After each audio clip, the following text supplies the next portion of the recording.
Hello and welcome back to Season 3 of Sequelisers. This, as always, is the show about fixing the bad sequels to good movies. If there was a good movie that was followed by a terrible sequel, we're going to do our very, very best to try and fix it. Of course, I am your host, Jack Chambers, and joining me are the two teams of titular Sequelisers.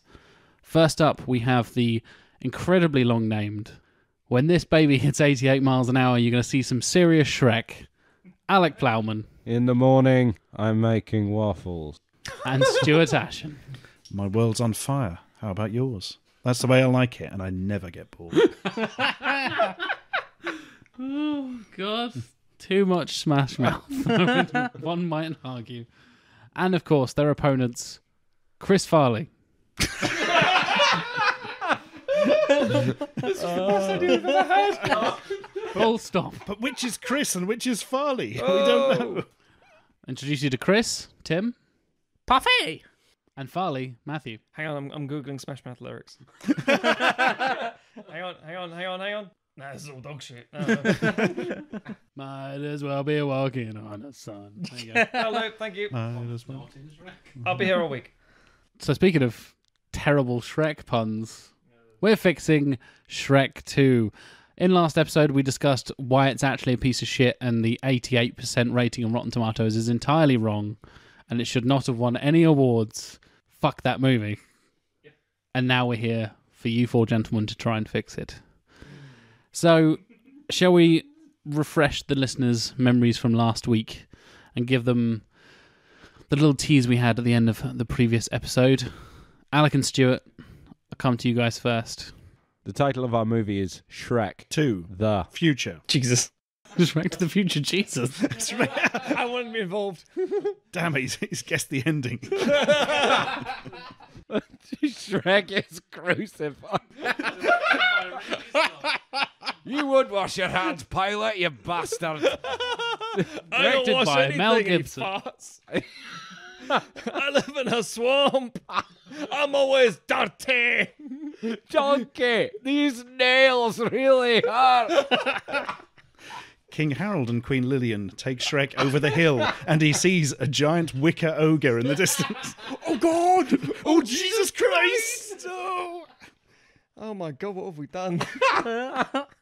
Still not as weird as our original idea, but No, we'll get into that later. it still is not. That was fucking bonkers. Are you ever going to touch on your original idea? We will reveal it At after the end, this, okay, yeah. fair enough. It would contain spoilers for this Right, idea, okay, I thought it was just something so completely different. No, Fair no. enough. Okay. Our cast: Shrek, played by Mike Myers. Fiona, played by Cameron Diaz. Cameron Diaz. Cameron Make Diaz. me yours. Cameroon Sharan.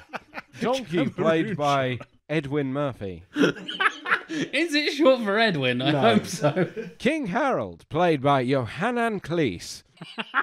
Queen Lillian, played by Judith Handy Andy Andrews. Lord Farquaad, played by old Lithers himself, John Lithgow. And Frau Trude, played by HBC, Helena Bonham Carter. Director Robert Zemeckis, music by Alan Silvestri. Shrek and Fiona's happily ever after is threatened when the villainous Lord Farquaad returns. Cast into a strange new land by his evil magic, will Shrek and Donkey make it back in time? But will they, Jack? Tell us. We need to write the end for this. I'm going to assume they do. The listeners, they both raise their eyebrows and turn to Jack every time they say that, and they're like, and Alec points specifically, and it's like, "The fuck are you doing?" What we're doing is we're pitching. I'm engrossed. A great movie. Engrossed. Works really well for our audio medium. Absolutely. So let's delve deep into your well of madness, shall we? Into Shrek to the Future. Do it. In an extended musical opening sequence, cut to an early 2000s pop-punk cover of the Monkees' I'm a Believer, we see Shrek and Fiona on their honeymoon. They're clearly madly in love, though Shrek's ogreish behaviour reviles the myriad other guests at the fairy tale resort where they're staying. As the opening sequence ends, Shrek and Fiona return to Shrek's swamp. There, Donkey meets them, explaining that they've received an urgent summons from the King and Queen, Fiona's parents.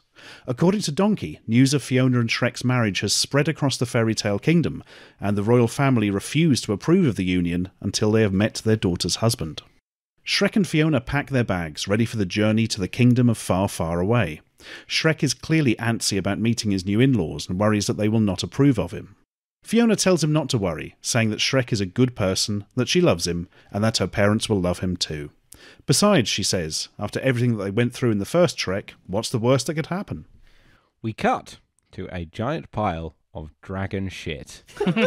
It starts wobbling and crumbling before an excrement-covered and very angry-looking Lord Farquaad bursts out of it and screams with rage. I wanted to ask when you said Newcastle, I thought he's dead, but that makes No, sense. he's still alive in the hole, post-credit sequence. Pooping. Yeah, it's really weird.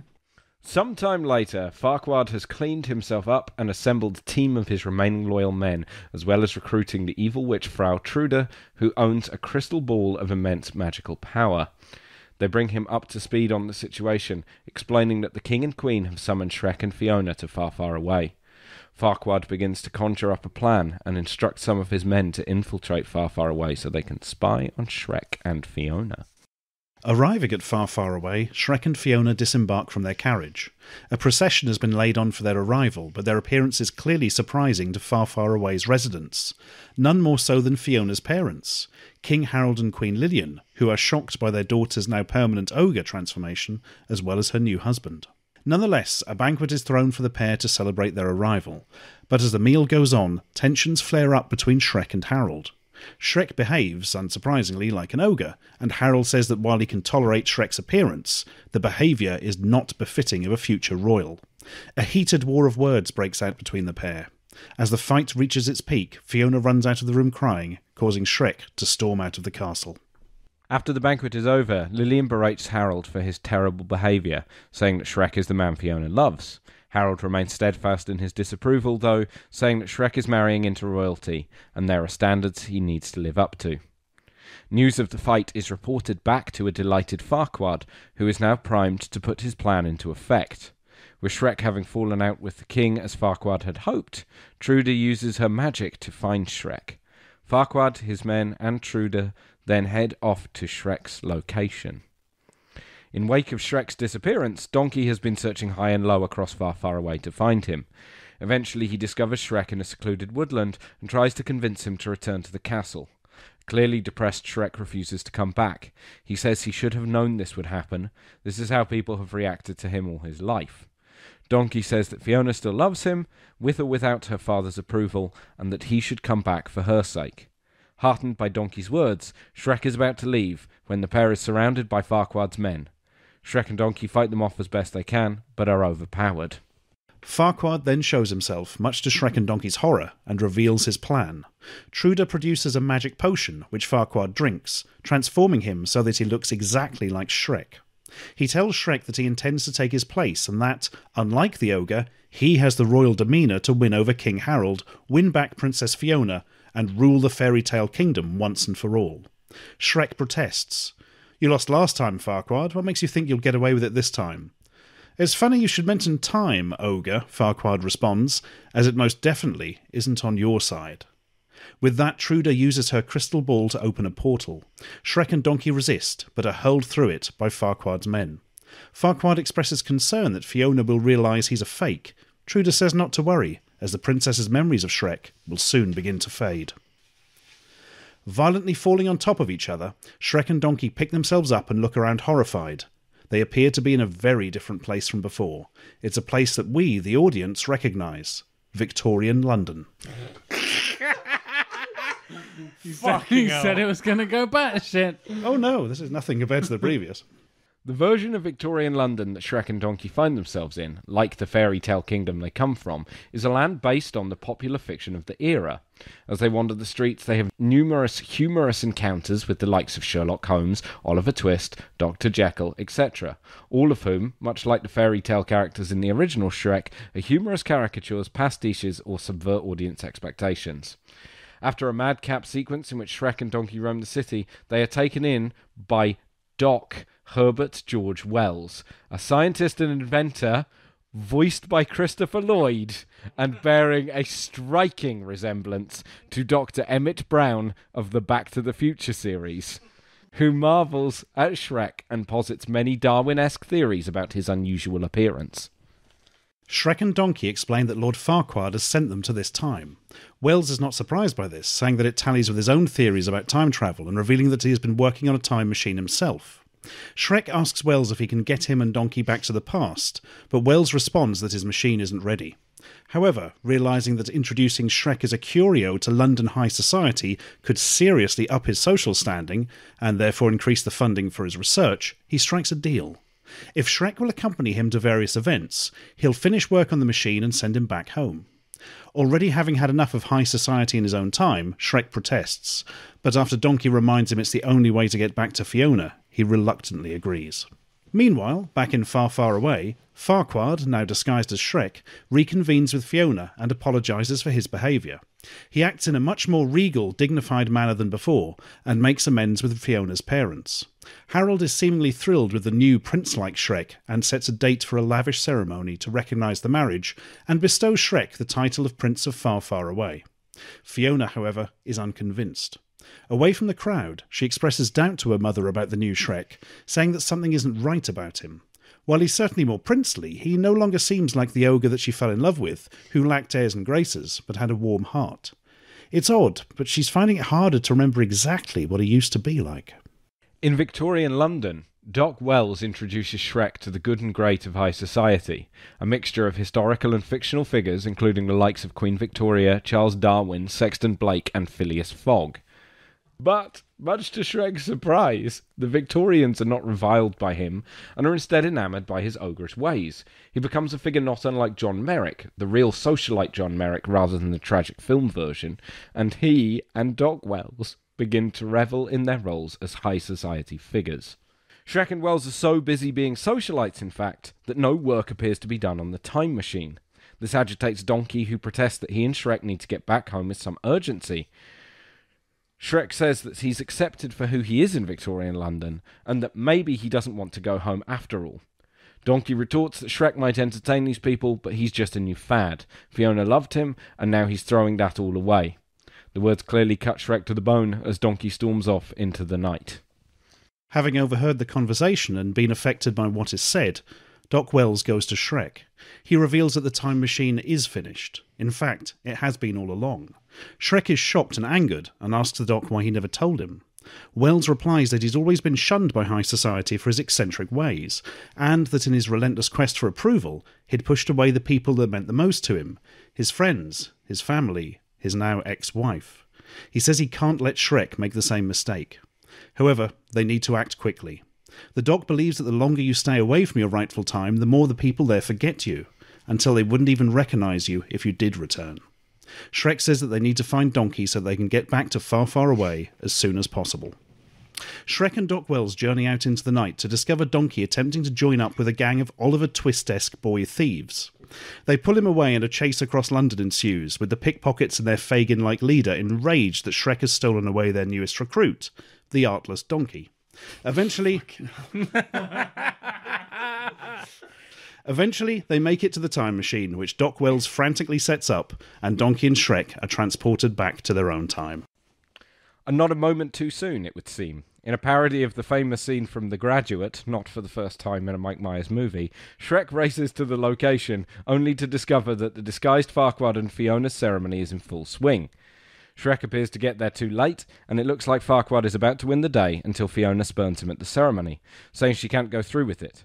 Shrek is no longer the ogre he was, and that the good, kind-hearted Shrek she fell in love with is becoming a faint, distant memory. At that moment, the real Shrek makes his entrance, revealing Farquaad as the fraud he is. Enraged, Truda conjures another time portal to bring forth monsters from beyond time to protect them, but Donkey smashes her crystal ball with a flying headbutt, knocking Farquaad and Truda into the portal, which disappears. Afterwards, Shrek is summoned to King Harold's chamber. Harold apologises to Shrek, saying that he was wrong to judge him for his ogreish ways. Actually, he states, he finds Shrek's behaviour quite refreshing, but was too occupied with appearances and too worried about other people's feelings to admit it. Saying that Shrek's commitment to getting back to Fiona showed his true heart, he continues that he would be delighted to call him son-in-law and asks for his forgiveness. The ceremony is rescheduled, with the real Shrek back in his rightful place. However, just as Harold is about to crown Shrek Prince of Far, Far Away, Doc Wells unexpectedly appears in an upgraded second version of his time machine. Friends, you've got to come back with me. Back to the future. But Doc, I just got back here with Fiona. I'm about to become a prince. Well, bring her along. It's your kids. Oh my Something has God. got to be done about your kids. What happens to our kids? Not your kids, your kids. Everyone realises that Doc Wells is staring straight at Donkey, not Shrek. As Shrek, Fiona, Donkey and Doc Wells hop into the time machine, the words "To be continued" appear over a Smash-Mouth cover of Huey Lewis and the News Back in Time.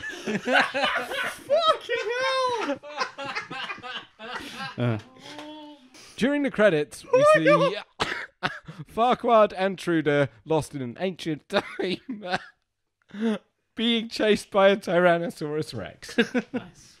Oh my god. Shrek to the future. It's a parody film, baby.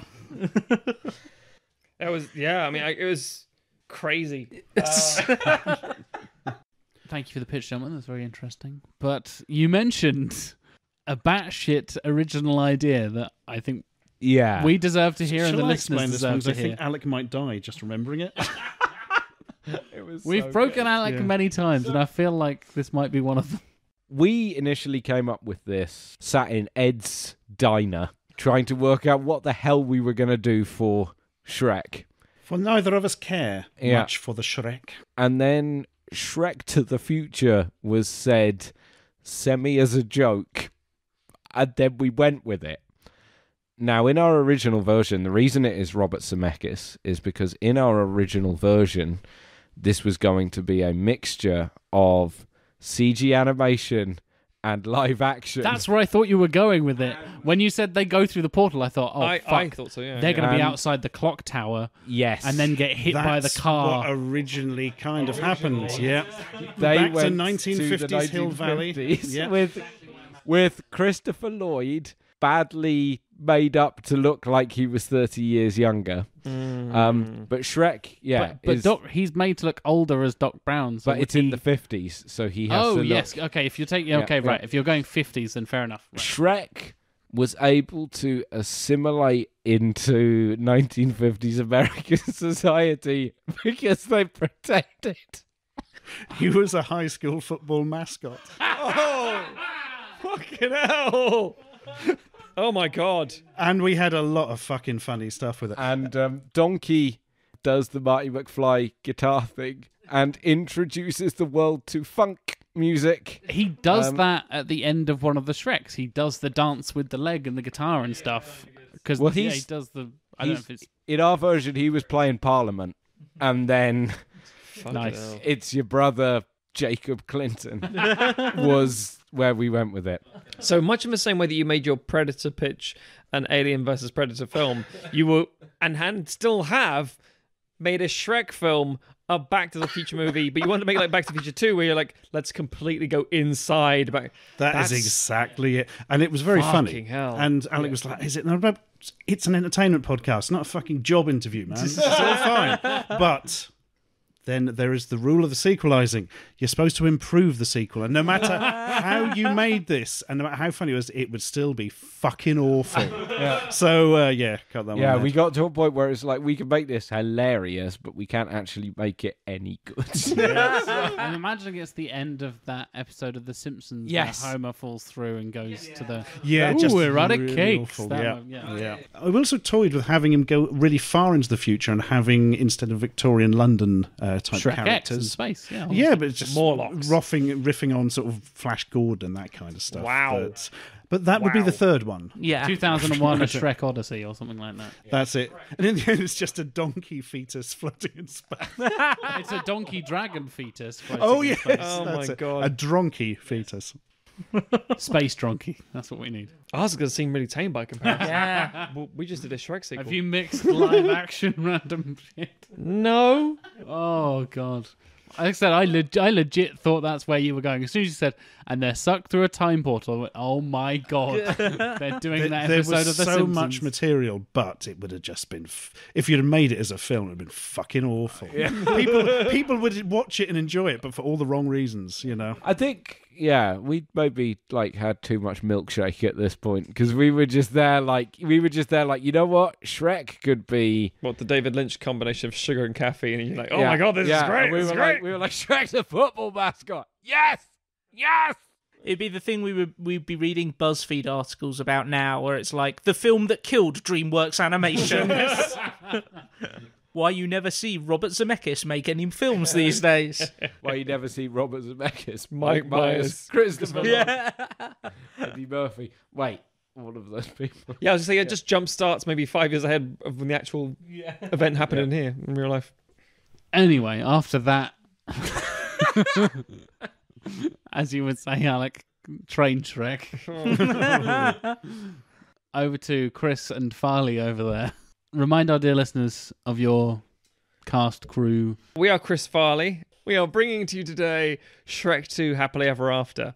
Our returning cast in the role of Shrek is Mike Myers, the role of Donkey, Eddie Murphy, the role of Princess Fiona, Cameron Diaz. New cast, Queen Emily is played by Drew Barrymore, King Spencer by Charlie Sheen, and Old Man Frog is Keith David. Our film is released in 2004, same as the normal Shrek 2. Our director or directors is Chris Sanders and Dean Dubois, who did Lilo and Stitch and would go on to do How to Train Your Dragon. And our composer is Harry Gregson Williams, who did the original Shrek and a bunch of other sort of family films, Flushed Away and Chicken Run and stuff, as well as other things. Our elevator pitch is: as Shrek and Fiona settle into being married, their idyllic life in the swamp is disturbed by a wave of fashionable settlers seeking to establish a new town. While Shrek is slowly tempted by the newcomer's way of life, Fiona investigates the origin of the visitors and finds a connection very close to home. So, let's get stuck into the pitch, shall we, gentlemen? Okay. We begin the film with a montage showing Shrek and Fiona's honeymoon, set to a cover of Dancing in the Moonlight performed by Matchbox 20. The two are happy and in love, but we can begin to see the differences in their outlook on life.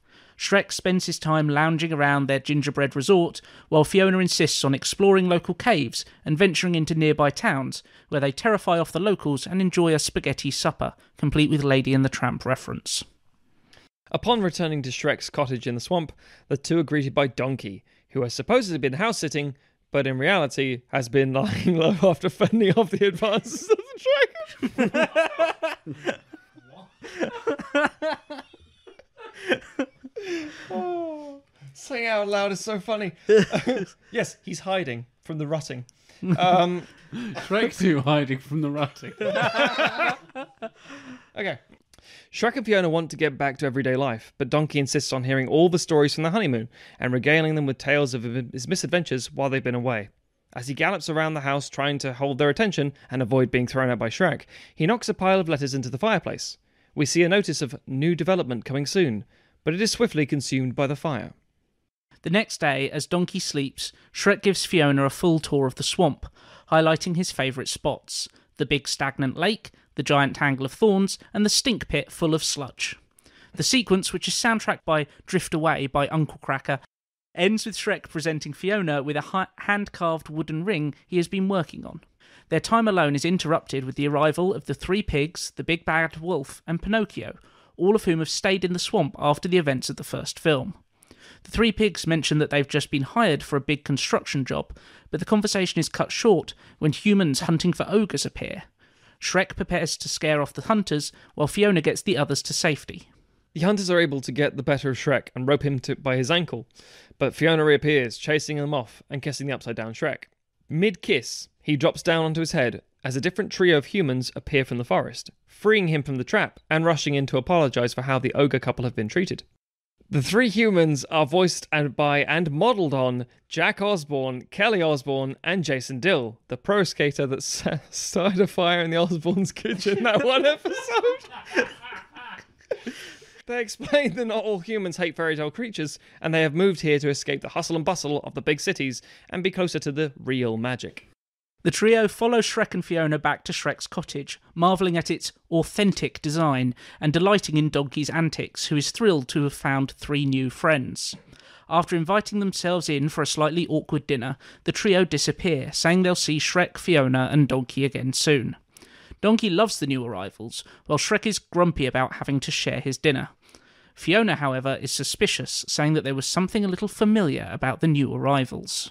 The next day, Shrek and Donkey are walking through the swamp, discussing the new humans. Donkey reminds Shrek that, grumpy as he may be, he never would have met Donkey or Fiona if he hadn't been open to new experiences. As Shrek collects water from the stagnant lake, he is greeted by Old Man Frog, who observes that the water level in the lake has fallen. Meanwhile, Fiona has ventured into the furthest edges of the swamp and finds a huge town already half built, complete with numerous shops with fantasy pun names.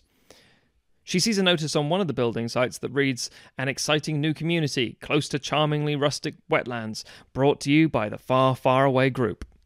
Overcome with rage, she steals a bicycle from a passing messenger played by Lance Armstrong and heads... As Fiona heads away from the swamp and the new town, she passes a carriage travelling in the other direction. The carriage pulls into town, and with a Scar-style fanfare, King Spencer emerges. Standing before the crowd, he sticks out his tongue and shouts, "What's up?" To which the crowd return his gesture. This goes on for a while, before King Spencer breaks the cycle with, "Just ruling," and the crowd chorally respond, "True, true." He is treated like a celebrity by the humans in the town, complete with paparazzi portrait artists following him, but he waves off the attention.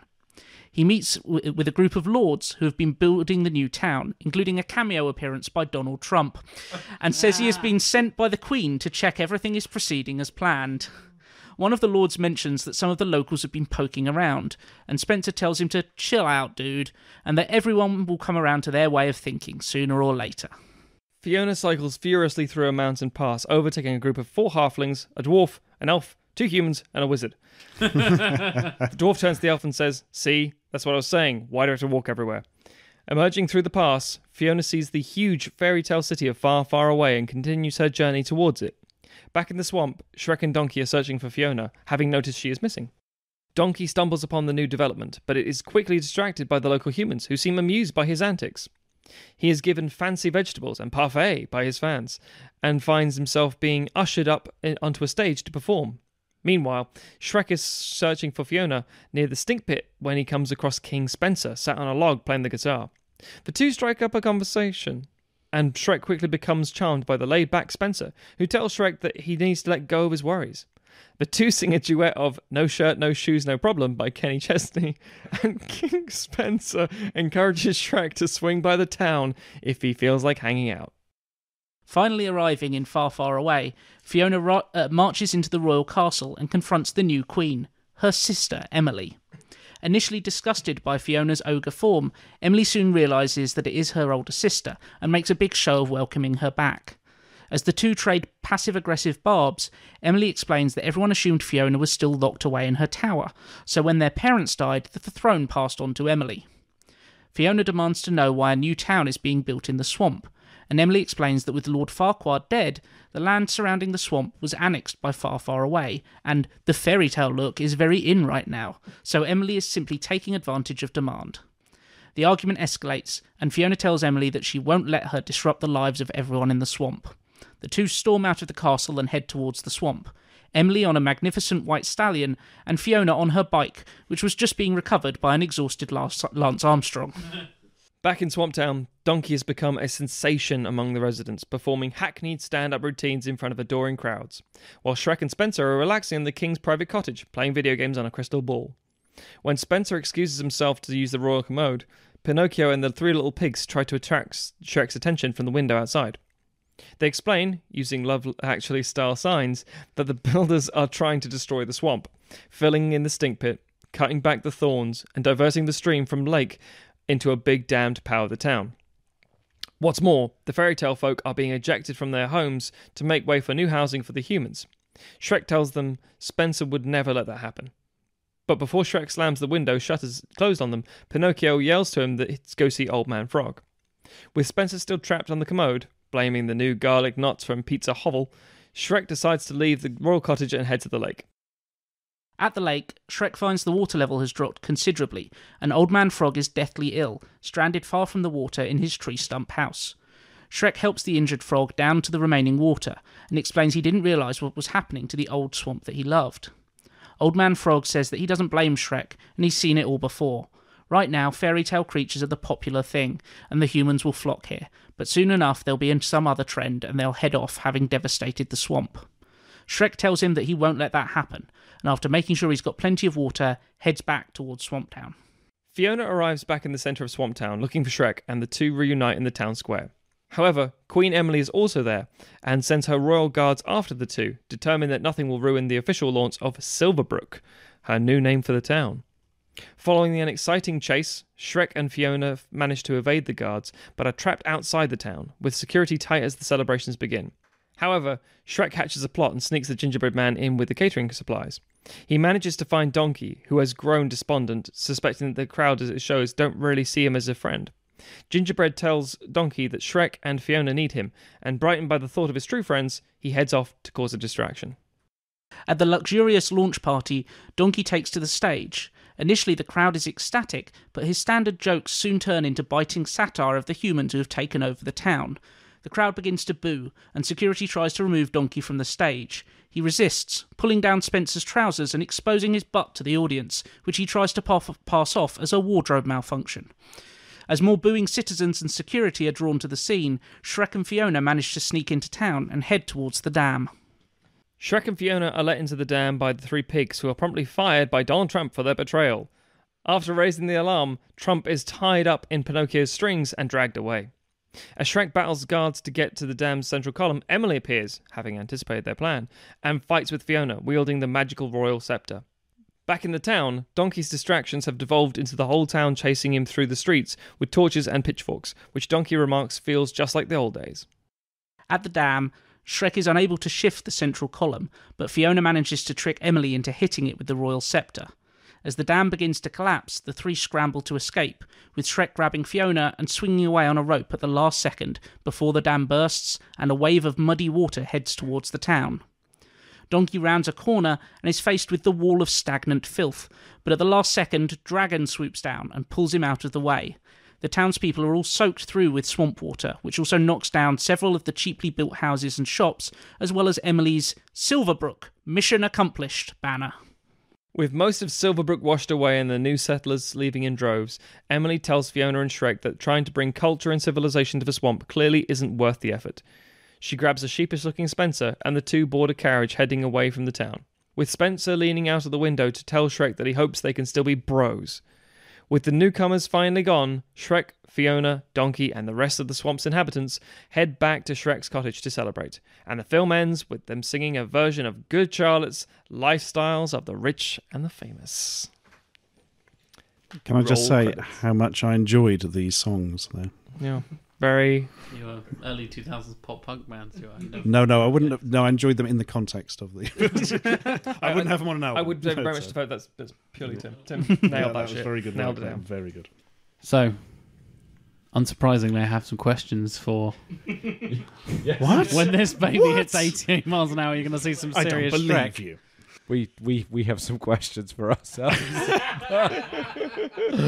Bring it on. So, in the context of 2004, I'm going to kind of address the elephant in the room and not John Merrick elephant in the room, but the elephant in the room of Back to the Future. So Back to the Future 3 comes out in 1989. We're in 2004.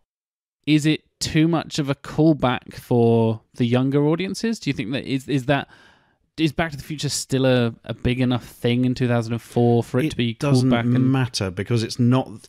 Other than the fact that you've got the obvious Doc Brown version in H.G. Wells, which the kids, is just a funny character, etc.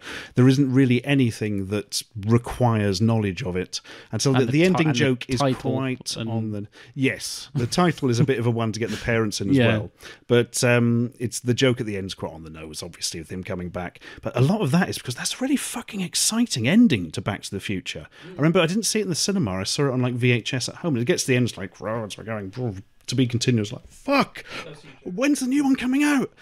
3 years. Great. That's forever. I'm like a child. Thanks, guys. It was 5 years. That was fucking ages. Was it? 5? Yeah, it was 89. Oh, yeah. man. And then they released 2 and 3 within 3 months of each other. But also, I think Back to the Future is a film, and I think it's interesting talking about Back to the Future on video, because I think that while it is, it got a massive DVD release. Well, yeah, we talked about the DVD boom, didn't we? Yeah, this is going on. I think it has enough cultural cachet to it that, as Stuart says, it's one of those things where the film isn't beholden to that. If we'd gone with our original crazy idea, that's a big part of the reason why that didn't work, is because you are sat there going, this only makes sense if you know Back to the Future. If you recognise the clock tower and if you know it well. Because it then becomes a sequel to Back to the Future, and we didn't want it to be that, because that would be nuts. But so the idea that we wanted to do a time travel thing because it was that idea of how do we take this somewhere different? How do we tell a different story with it? And it was, we quite literally have to take it somewhere different. If we do the Shrek fish out of water thing again, we can up the ante there by putting him in a different time, having him interact with different people and a different set of rules that he then has to conform to. And we like the idea of spinning that on its head with, okay, well, Shrek isn't reviled in Victorian England because of what was happening at the time, because of this interest in science and these things, this booming interest. He becomes a curiosity, which doesn't work for him either, but it's that idea that and that's why we ended up, because as Stuart said earlier, we toyed around with a few different historical periods. We went down to that one because it's like, well, we can tell a story here, but it wasn't beholden to being a Back to the Future thing. It's just got the nods there for the people that have seen it. Well, speaking of the novelty in Victorian times, you don't really address the fact that he also brings a talking donkey with him to Victorian England. And he's just like, the kids are like, yeah, cool, no worries, he's just part of the Oliver Twist crew. But we doesn't talk in public until he gets to people who can make money out of him. Right. Yeah. Nobody's going to suspect the donkey. And kind of going back to the Future, funnily enough, do you think Robert Zemeckis would actually want to do this? It feels like it's his idea. I just called old Rob up and said, hello, mate, how's it going? Do you fancy doing the Shrek sequel? Had he done Polar Express by this time? I always forget what year that came out. That's 2004. I think it's the same year. Good. It's around about the same This sort of stops time. him doing the creepy Polar Express. I mean, that's got to be a boon for humanity. I think you've got him at a time when he's I think that's quite interested critically acclaimed. Yeah, but it creeps me out. The animation's weird. It's still dead-eyed, but it's a very uncanny valley kind of creepy. You'd stop him doing Beowulf, that's for sure. You've got fucking Beowulf. That was him? Ray Winston's Yeah. Beowulf. Zemeckis did that fucking Beowulf. Zemeckis' mocap trilogy is Polar I'm Express, properly Beowulf, scandalised by this. Beowulf and Christmas Carol. And he was going to do Yellow Submarine, but then yes, he it was, got pulled. wasn't he? This is horrors you're telling me, Matthew. So then I think the studio said, yeah, mocap is bullshit. Thankfully, Planet of the Apes came out and said, no, mocap's fine. Just not just like this. And not in entirely CG environments with Yes, nothing exactly, yeah. to reference. Mocap on real sets. Who knew? Yeah. Maybe you could just film the people and then show that back later. Yeah. Kind of going back away from the Back to the Future references and stuff, back to Shrek. Why bring Farquaad back? That was an interesting choice because you could easily have a new villain. I mean, the other team had a new villain. What was your thinking behind bringing back Lithgow and Farquaad? And I like the way he's obsessed with getting Fiona, and that fitted nicely into what we wanted to do with this one. And there's that really weird post-credit sequence of him being still alive in a hollow dragon, and that freaks me out. I don't want him dying in there. Just get him out of there some way. This whole pitch is to save his... Yeah, it's like that bit in the League of Gentlemen where Papa Lazarou has trapped all the people inside the circus animals. What is going on with that sequence? Why is that on the end of a kids' film? that's a crossover I want to see. But also, I think Lord Farquaad was quite a compelling villain. He's one of the I best. like Lithgow in that. I like Yeah. Lithgow's performance. I for think sure. we all do. I did not like the villain in the second one Rupert as Everett much. was weak and Jennifer Saunders Yeah. was interesting. Although, I don't think Saunders... I think she was good in it, but I don't think that character really worked. I know it won an award. Yeah, I think it was just that. It was there's The first film has a strong villain. They've given us an opening to bring him back, so why not? The opening being the dragon's bumhole. Yeah, literally the dragon's bumhole, which should have been our team name. I mean, it does open with a poop joke, and I fucking hate kids films with poop jokes in, so I'm already disappointed. And you hate puns. I hate I puns. bet you I like hate this. poop jokes. I hate Puns and Victorian poo. London. I'm kidding. I'm Puns, from poo, and Victorian bears. I was London. going to say, you can't hate Victorian London when it's on your face, man. Yeah, like surely we listed like 7 of your favourite people there. You were just like, I Phileas was- Fogg! I was very amused by the references, but that's the thing. I imagine I'm one of the very few people who would enjoy the film for like, ha! I appreciate all these people. I don't understand Back to the Future, but Victorian London. Yeah, and they got like American audiences. Who the hell is this bullshit? I mean, the thing is, I know that Victorian They London would is a know huge Sherlock thing. Holmes. And Oh yeah, stuff, Sherlock but, Holmes. like, Yeah, but like Phileas Fogg, maybe I think. Well, these are Played like by back- Steve Coogan. Yeah. Yeah, these are like Fucking hell, that was the background thing. Yeah, well, you know, introductions. I know. It's I Cameo was by Jackie surprised to see a Sexton Blake reference. That actually. was the- one that of was the one that yours. hit me. I was like, I didn't Sexton think Blake, anybody Jesus. knew who Sexton Blake was except Yeah. me. You know what I mean?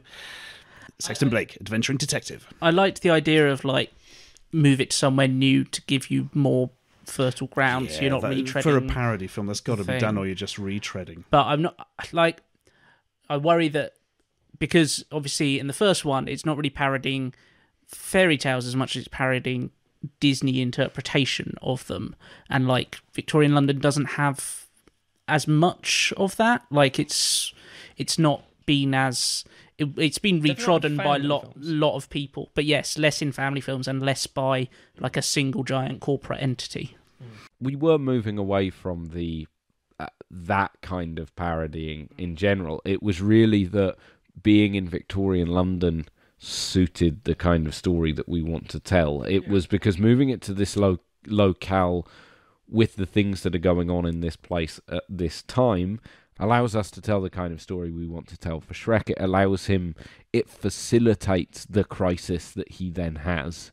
Because that was what spawned it, really, was this idea. It was thinking about the real life John Merrick and the idea that if Shrek found himself in Victorian London, I mean, chances are he'd get fucking murdered. In real Victorian London. But yeah, Notice but, we had no Jack the Ripper. Yes. but in the context of a like a fictional Victorian London, it was okay. We can spin that into something quite interesting. We can put this character through something that we can't elsewhere. So it was less we want to do this because there is the opportunity for a commentary in the way that the first film did, and more there's a way we can tell a story with this character by putting them there. So I think that's what motivated it. That's why the original space idea didn't work as well, because like Shrek's in the future, he's just an alien. He fits in really well. Just fitting in really well isn't as interesting as, oh, suddenly I'm the cock of the walk and everyone thinks I'm great. You can do a lot more with that than And then just I can hide in plain sight. And then in 10 years' time, we'll have a mashup between Shrek the musical and The Greatest Showman. Oh god. Oh god. I'd buy that for no, I wouldn't actually. P.T. Barnum. I'll make a thing of you, Shrek. And lastly, you kind of, I guess, don't really give Fiona anything to do in this film. It's mostly a Shrek and Donkey adventure. Was that a conscious decision, or you're just not a fan of Cameron Diaz? We'd have recast her if that was true. Yeah. I'm going to stop for a minute and say I'm not sure how to answer that, because this was something that while writing it was like, yeah, she needs something to do. Fuck, I don't know what that is. That's why she's not in there. The thing is, the first film, it very much works on the Shrek and Donkey chemistry and wanted a bit more of that. When you add her into it, it changes the dynamic. I want a bit more Shrek and Donkey. In the third one, you can have her in and then she can kick ass in Matrix-style freeze thing. I didn't like that scene. But Fair enough. Over to Chris and Farley. No. Say No. properly, Jack. Come on. No, fuck you. Yeah, you can. Come on. You can do it. Come on, Jack. Over to, Come on, over to Jack, the come on. legion known as Chris Farley. Yeah, that'll do. Yeah, good, yeah. A weird, rather less of a question, more of a, well, I guess it is a question. Did one of you guys watch Wild Wild Country recently, that Netflix documentary about that weird cult that sets itself up in a rural town in the middle of nowhere, run by weird hippies? Because that's your film, but Charlie Sheen instead of an Indian guru. You're welcome. I haven't seen it, but that's the life I live. So, Like that was genuinely. I was like, this is sounding more and more like Wild Wild Country. I've seen it advertised, but I haven't seen it yet. I've only heard It's good good. things. I've had it explained to me, and yeah, I suppose there is a similarity. Yeah, but I don't know any of the details. Essentially, so I haven't like seen an Indian guru creates a following in it. free India. state. A love guru played by Michael Myers. Mike Myers comes over to America. His followers kind of bring him over to America because it's the land of the free and he can practice his religion and all that kind of stuff.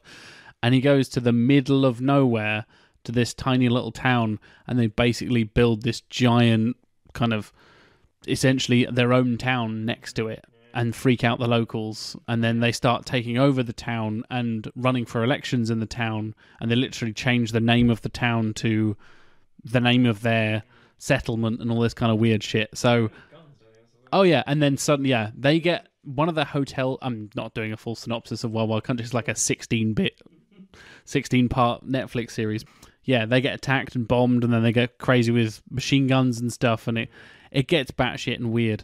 You didn't quite go that far, but I wondered if that was an influence. But neither of you have seen it, so that's interesting. I mean, we were more taking it from the other angle of sort of gentrification and stuff like that, of the idea that in the first film, like Shrek and all the fairy tale creatures, they're all being ejected from Dulak because they don't fit the idea of, what Lord Farquaad wants, and so they're all being crowded into the swamp. And now, in time has passed, and to this other kingdom, they're these fashionable things, and we're gonna move to be near them, and it is very much this kind of gentrification and how it's sweeping something away in one film and then basically putting it on a pedestal in another and saying, actually, this is quite gauche. Yes, and commodifying it, Yes, and exactly, that yes. kind of thing. Yeah, but equally as hollow. Yes. And those kind of themes, like of gentrification, stuff like you said, it's kind of touched upon in the first one. You very much kind of expand upon it in this one. Do you think that works for a younger audience? Or is that you guys trying to play to the balancing the kind of adult and children kind of I think audience? There's the much simpler angle of it of like these new people have moved here and now they're like draining the swamp and that hurts Old Man There's Frog a and stuff like Trumpism that. right there. Yeah, and so I think it for young kids it kind of work. They can understand it on that level, and you can Shrek 1, you can look at it as a film about ethnic cleansing. Jesus. I think it's there for the people who are looking for it, perhaps, and not so much for those. But we wanted, as you're going to see some serious Shrek have mentioned, like you've kind of used up a lot of the original satire and parody in the first film, and you have to kind of move on to something new. So rather than kind of taking a new genre to look at, we sort of took a new, slightly different kind of target and theme and different spin. Speaking of different spins, the way you kind of balance the themes and have that thing felt more Pixar-y and less DreamWorks, I guess, in a way. We were talking about that was the kind of difference between those Aspiring two companies to around that time. better. Yes. Do you think you could get away with that at DreamWorks, or would they? I don't know. I think, we said DreamWorks do have some good films out there. The directors that we picked did How to Train Your Dragon, which is a great DreamWorks film. Kung Fu Panda, great film. My question to that would be, should Shrek 2 be a Pixar-esque film, and does that dilute from what made the first Shrek what it was? Because there is a certain irreverence in the first Shrek that works really well. I liked I liked the story. I liked the way it was told, and I think I liked the message of it. But it was, if you become too earnest in that sense with the story that you're telling, is it still a Shrek movie in that way? Yeah, I think it's well. I'd say if you say it's got like the beating heart of a Pixar film in the sense that it's got clear messages for adults and kids, and in ways that are palatable for both, and at the same time is based on, so I would say, a Pixar-esque morale you would see, but on the surface is a Shrek film. It's the masquerade we're playing. We're basically elevating this film while still giving people what they think they want. Yeah, there's still plenty of Shrekisms in there. but being exposed to audiences and pun-named medieval shops. Yeah. Well, speaking of pun-named medieval shops, that was something you kind of kept from the second one. And you've kept some of the elements from the second one. And in particular, I'm thinking of the very 2004 references. All the kind of bands and things you're referencing are very 2004. And one of the things we pointed out that doesn't work about Shrek 2 is that it hasn't aged well. I wonder if yours would suffer from that same problem. So, when we're coming up with different ideas for the pictures, Tim said to me, we should do the most 2004 film ever. I noticed. Yeah. Like everything that happened in 2004, around the period it was released. Everything. And stuff that would be, age well for us, because we, with hindsight, which obviously couldn't tell at the time, but, that kind of stuff. And again, we thought, well, that's... we even had a conversation. That's dangerously close to basically replicating the stuff that doesn't work in the original film. But while we mentioned that the pop references at the time were really hackneyed and bad, you're thinking, what the fuck are you talking about? That guy from the Osbournes, what the fuck? Yeah, the majority of them feel, to us at least, like a time capsule. So while you have things like in Shrek itself, which has so many weird, erratic, all over the place references from the last 20 or 30 years, this is a very succinct, of its time thing. So in the same way that, writing a novel about a past period in time is great, writing a novel about when you are now at this moment is more than likely going to tell you what it's more like at that time. And so in that regard, the 2004 with the, Lance Armstrong's a hero. Donald Trump's hilarious on the TV. All these things that couldn't possibly come back and bite us. I mean, he still is for very different reasons. Hilarious is one word for it, yeah. Shocking's another. We have to laugh or we'll cry. My central thesis when we started talking about this was that for whatever reason, the Shrek films in my brain are almost like the defining franchise of that period of time. For want of a better word, thing, the Bush administration, and the Shrek films are for some reason inextricably linked in my brain. And so, it was we wanted to simultaneously come up with a better film that had a plot that worked and perhaps some kind of thematic elements, and also layer on top of it this crusting of filth that was 2004 references. I mean, it is a replication of the time and the period and everything else around it. Again, because also while we're trying to do this thing, we are still trying to make a Shrek film, and you can't hack all of it away, as regrettable as it is, because then it wouldn't be. Because then you'd have the immediate people saying that's not a Shrek film. That's a Pixar film, that kind of thing. If you go too far down the road, there's no crassness, there's nothing for the adults, there's no layering to it, there's no awareness of self, that kind of thing, then you do enter the territory of, well, what is this? What is this thing you've created? Whereas if it's again, like with the 2004 release, trying to keep things that have been of that time period that are actually of note, both from like the mission accomplished thing, for example, it's the whole idea that is something very bold for the adults, means nothing to the kids. In the same way that it happens in Shrek, but less jarring, because for the kids, I get it, not mission accomplished because it didn't work, ha ha ha, that kind of thing. But equally, I think if you went too far, you would ruin a lot of the personality of it. So we kept quite a lot, and the same with the songs, for example's sake. Yeah. I mean, I'm pretty sure. We talked about the Wikipedia. There's a whole list of pop culture references.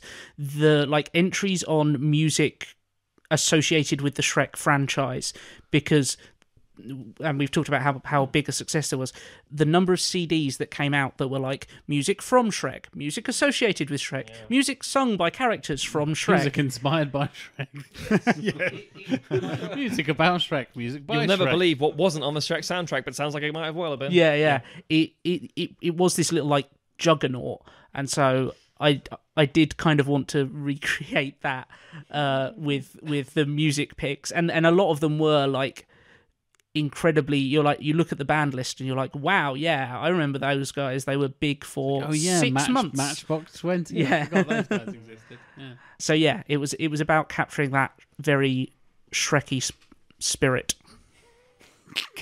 Why is that your third film? Capture the Shreky spirit. I don't know if we'd have a third. We'd have a Shrekmas Carol. Oh, God damn it, Tim. Directed by Robert Zemeckis. Yep. Fuck. Funnily enough, that's also our third difference. Back to the Ghost of Christmas Future. Two. Brackets Chris Farley. Yay! You know, I think without sounding very arrogant, I think we've come up with this very much a case of just a better and it's also if we wrote. I mean, that's something, the point of the podcast. It's not being arrogant. Oh. That's literally your role in this. to be as arrogant as I can be. Fuck yeah! No, I mean, if you were to write a film now in 2018 and try and think of 2018 kind of stuff, you could get lost in saying, oh, well, no one's going to really get that. It's too soon. It's too contemporary. Well, actually, no, mate, 2018 is not a good example because of the meme culture. Fuck me. Let's go. This will literally be out of date by the writing session tomorrow. Yeah, exactly, Yes. yeah. But that's the thing. You can. Okay, so if you take Family Guy, for example, again, it's so niche in what it's trying to do. The jokes are still 80s stuff, and it's still 90s things, and it's still brand name things, and it's like, yeah, I get it, and much of the same way we're saying the argument very much there, you've done what they've done as well. It's like, yes, but we've tried to keep it very contained to contemporary of the period, and also meaningfully saying something to show that the writers would have been smarter to interpret what was actually defining the time, rather than in the same way that in theory Shrek 1 is trying to define how Disney has come to a point where they don't know what to do with themselves anymore. Because while Pixar was huge at the time, Disney kind of didn't know what they were doing anymore. They were trying to figure out, oh, Atlantis, fucking Brother Bear. Shit, we better buy Pixar and sort ourselves out. Yeah. Chicken Little. Chicken Little. Oh my god, that was Disney? Yeah. And that's the thing, Disney were really flailing until they bought Pixar, took all their stuff and said, make a good Disney film. And they think, oh, Moana's a great Pixar film. No, it's Disney. What's Pixar making? Shh, Cars 2. I mean, that Chicken Little film, that's like a DreamWorks wannabe thing, isn't exactly. it? That's, Yeah, it was- whoa, Zach I had Braff no Landis. idea that was Disney. So that's the kind of thing we were trying to sort of almost satirically point at. And also, hold our hands up, were willfully being like, yeah, we're going to make this as 2004 as possible. Hence the concept. Skating. What's the thing you said to me? You said you're walking a fine line. Yes, but I can't remember what it was. It was a tightrope between like falling into just a sea of pop culture references and actually having like a decent plot underneath it all. And I think that I responded with, I've gone and smeared that line by adding this. Fuck you, here's Good Charlotte. I assume that is like 2004's greatest hits or like early pop punk. Yeah, early I 2000s did. or I did make a big list of like people. I was trying to fit in like some Shania Twain in there. When I first added her to the list, she hadn't come out in favour of Trump at that point. So. Avril Lavigne. Is that 2002? Yeah, why was Complicated not in there? It's like perfect. It probably was. You run out of space to just go, this scene is soundtracked by. That's a bit too explicitly skatery, isn't it? I think you chose well. If you'd done that in the scene where Shrek and Fiona fall out because they don't see eye to eye about that. Oh my god. Oh. I'm in. I'm sold. Give it to It these still guys. makes more sense than Live and Let Die with a frog. Live and Let Die with a frog, yeah. But then yeah. so does pretty much anything. Frog funeral, we're going to get Live and Let Die. Why? We're only going to do the first 40 seconds. Yeah, and not Obviously, the guitar because solo. good lord. But yeah, it literally must be do we know that has the word die to to show that something has a character has died in this film? Creeping Death by Metallica. I'd listen to it. Yeah, I was going to say, that wouldn't Sung by really frogs. make that much less sense, though, would it? Yeah. Die, Die, My Darling by the Misfits. By the Misfits. Covered by Covered Metallica. by Metallica. Who were the frogs at the funeral? Because, he's Not his family. Wait a second, yeah. he's Are they not. his cousins? Oh, hang on, audience. We're talking about Shrek 3 at this point. because Back we to were- Shrek 3, everybody. Yeah. My verdict will come in a moment. Presumably, like he's been alive for 60 years. So if he had a regular frog family, they're all long dead. Is this the reason that he died? Is like this is like 3 weeks after Yeah, Shrek 2, he 'cause reached he's his a froggy fucking frog. natural life. Yeah. But they build a statue of him. There's a big statue of him with a scepter. So, like, clearly, at some point, they said, knock that fucking human statue down. Don't dead name him. He is a frog now. Frog for life. Frog statue. Oh, wait, he's dead. He's dead. Because frogs live for however long. Fuck all. Yeah. Until the chimp gets them. Get them, he does. And like, if there's like a secret hidden track, you know how some albums you rewind past track 1 to get track 0. That if you do that to the Shrek 3 DVD, it's just the chimp. It's the chimp fucking the frog.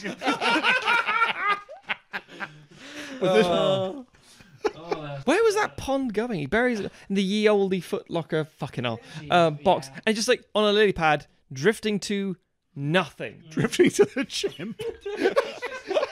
Chip's like, come on, here you go, Monzo. Rigor mortis will make it much better.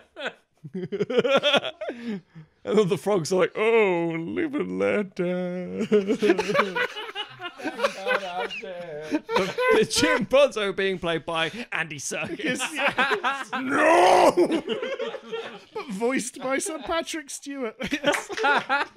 Yes. And also, no. Acting. Oh, God. Well, So I guess it's that time in the show where I pick a winner. Good luck. In a way, we're all losers on this show. no truer words. Oh, yeah. Well, I really enjoyed...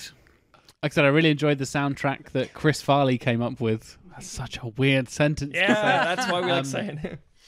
I like that you touched on those themes. Going a little bit more Pixar is, like I said, kind of something that maybe DreamWorks would be looking to do at the time anyway. That kind of makes sense. Like you can kind of touch on that. You've both got elements of the second film, but yeah, you twist it in a way that is far more interesting and makes a lot more sense than it. And I really like Back to the Future. I really liked your Victorian references. I like you've got the H.G. Wells Time Machine reference, which I thought was a nice little touch. And having just a change of setting, bringing something fresh to what could easily be what Shrek 2 is just retreading the first one, but badly. And yeah, giving a fresh lick of paint and a different setting. And going from fairy tales to like 19th century or 20th century literature is an interesting idea as well. So I guess I do have to make a decision and pick a winner for the Shrek 2 episode. And I'm going to go with Chris Farley. Congratulations, gentlemen. Thank you. Oh, I thank you. Golf clap from... You say, Chris Farley, not you fuckers. Just Chris Farley. Just actual Chris Farley. Come on down, and Chris. he's here tonight. We thought he died, but... But congratulations, gentlemen. I really enjoyed your Shrek 2. Thank you. That keeps our dream alive. Mm. If we lost this one, it's we would even have possibly pegging lost the now. season. Yeah. Mm. It's even Stevens going into the next episode, which is something entirely different. Shit, yeah. Well, next week, we're going to be discussing... Beyond. The Poseidon. Adventure. Alec really loves that. He loves the trading of syllables and words for some reason. Are we excited, gentlemen? Yeah, I actually am. I think it's nice to go back and introduce people to films they haven't seen before, and at the same time fix the fucking awful sequels that came after it. This is this season's Revenge of the Creature, I suppose. I think Going so. back to an old school classic. Yeah, people are going to go, I don't know what that is, and then by the end of it, I'll go, oh, that's actually really entertaining. Thank you. I didn't know this film existed before we discussed it for this season. The so- original Poseidon Adventure is properly good as It is well. really so fucking good. yeah. The sequel's dog shit, and sequel's dog shit. Did I say sequel? The remake of the sequel, sorry. Yeah. Yeah. Oh, God, there was a remake. remake. Yeah. Just called That's a Poseidon. theme for this season, as well as With shitloads Kurt of remakes Russell. of stuff. Just called Poseidon. Is it Dennis Quaid in that as well? Or It was, what's his face from Jaws? Roy Schneider? No, the other one. Richard Dreyfuss. That's it. Pretty sure Dreyfus is in it. We'll see you underwater in a week. Glug, glug, glug, glug, glug, glug, glug. Why did we both know to do that? that was the sound.